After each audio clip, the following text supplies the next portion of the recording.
उच्चस्तरीय चौकशी नेमली गेली पाहिजे अशी माझी मागणी आहे. तुमचं नाव याच्यामध्ये आले, तुमच्यावरती प्रतिमा मलिन व्हायची प्रकार केलेला आहे. तुम्ही मान आणि गुन्हा दाखल करणार आहात का कोर्टात जाणार आहात? कोण? नाही, मी सांगितलं ना की इतक्या महान व्यक्तीची ताबडतोब सगळी चौकशी केली पाहिजे ना मुख्यमंत्र्यांनी. एक तर ते जे काय आहे ते मार्फ का काय आहे तेही तपासलं गेलं पाहिजे. ते देशभक्त असं सांगतात की माझ्या लोकसभेच्या विजयाच्या निमित्ताने त्याने आभार मानला, तो व्हिडिओ आहे असं ते सांगतात.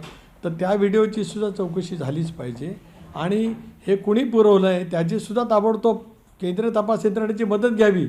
आणि ताबडतोब त्याच्याबद्दलचा सुद्धा खुलासा विधानसभा अधिवेशन चालू असताना जर काय त्या ठिकाणी झाला आणि त्याच्यावरती ही जी काय इंडियन पिनल कोडमध्ये कारण हा सुद्धा एक तऱ्हेचा राजकीय हेच आहे ना, 302 सारखी काय कलमं लावतात ती ताबडतोब लावली जावीत अशी माझी मागणी आहे ना. भविष्यात तुमचं पुन्हा जर असं पद्धतीने नाव घेतलं तर मानहानीचा गुन्हा तुम्ही त्यांच्यावर दाखल करणार? मी इतकं सांगितलं ना की इतक्या थोर देशभक्तीच्या असलेल्या व्यक्तिमत्वाच्याबद्दल माझ्या मनामध्ये कमालीचा आदर असल्याच्यामुळेच मी या साऱ्या गोष्टीची ताबडतोब माननीय मुख्यमंत्री महोदयांनी चौकशी करावी आणि तपशीलवार अहवाल हा लगेच विधिमंडळावरती त्या ठिकाणी त्यांनी करावा अशी त्यांना विनंती आहे. साहेब, हा वाद जो आहे ना तो व्यक्तींचा आहे का पक्षांचा आहे? कारण माहितीमध्ये मिठाचा खडा पडतोय का अशा ठिकाणी? कारण आव्हानं जाणवेने आरोप केले पण नाव तुमचं घेतलं. मी म्हणत म्हटलं ना की ज्यांना रोज माझं नाव घेण्याचा म्हणजे त्यांच्या मनावरती काय परिणाम झाला असं मी म्हणत नाही, कारण मी त्यांना आता राष्ट्रभक्त म्हटलं ना, त्यामुळे मी तो अन्याय केल्यासारखं होईल. तर त्याच्यामुळे त्याची ताबडतोब साधारण चौकशी झाली पाहिजे ना, लगेच झाली पाहिजे. काय तपास यंत्रणा, ज्या सगळ्या तपास यंत्रणा या देशभरातल्या आहेत अगदी NIA सहित सगळ्यांना याच्यामध्ये घेतलं पाहिजे ना. कारण इतक्या मोठ्या व्यक्ती मी सांगितलं ना की त्यांचं जाज्वल्य इतिहास आहे ना, जयप्रकाश नारायण, मधु दंडवते, SM जोशी, गणपतराव देशमुख या मालिकेतले ते थोर विचारवंत असल्यामुळे, समाजसेवक असल्यामुळे त्यांच्यावरती होणारे आरोप हे देशावरती आरोप होण्यासारखेच आहेत ना. तुमचं नाव उद्धव ठाकरेंशी जोडलं गेलं. मी म्हणूनच म्हटलं ना की ते आता ते सगळ्याची चौकशी व्हावी. पण आरोप होतात, तुम्ही त्यांच्याविरुद्ध कोर्टात जात नाही, गुन्हा दाखल करत नाही, तुम्ही त्यांना सोड देताय का? मी कशाला काय बोलतोय? पण तुमचं नाव घेतलं ना त्यांनी. अहो, हे दोन बाब अशी आहेत की त्यांच्याबद्दलचे आरोप केले गेलेले आहेत, त्याच्यामुळे त्या आरोपाच्या बाबतीमध्ये त्यांनी कोर्टात जायचं आहे. माझ्यावर कुठं आरोप आहेत? त्यांच्यावरती आरोप आहेत ना त्या ह्याच्यात, माझ्यावरती कुठं आरोप आहेत?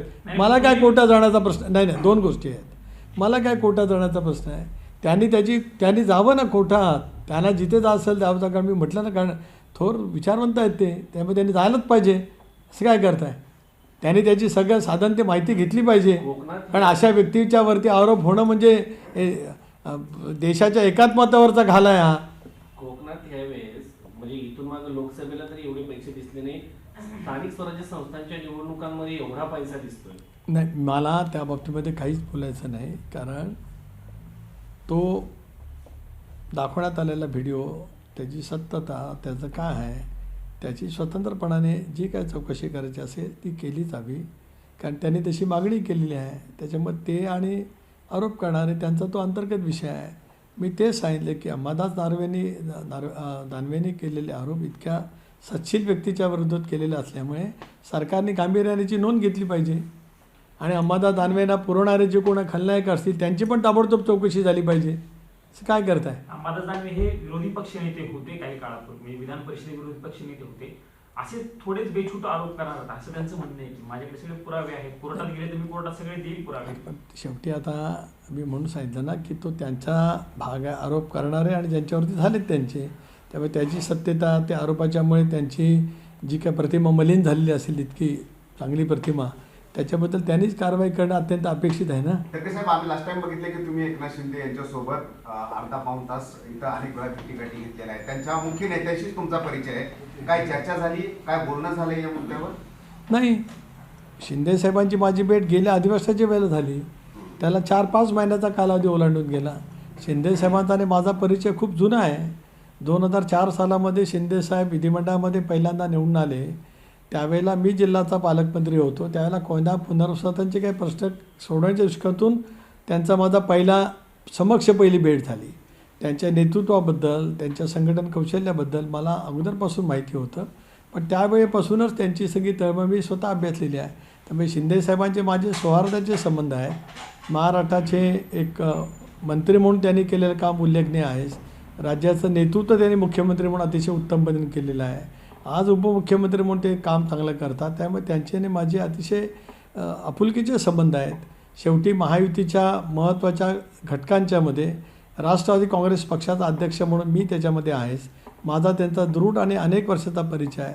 त्यामुळे त्यांची माझी गाठभेट दिल्लीला आपल्या सर्वांच्या साक्षीने झाली. त्यांच्या निवासस्थानी डॉक्टर श्रीकांत शिंदे यांच्या निवासस्थानी मी जवळपास 1.5 तास त्यांच्याजवळ चर्चा केली. ती विविध विषयांच्यावरती होती. त्याच्यामध्ये रायगडचा कुठला विषय असण्याचं काही कारण नव्हतं.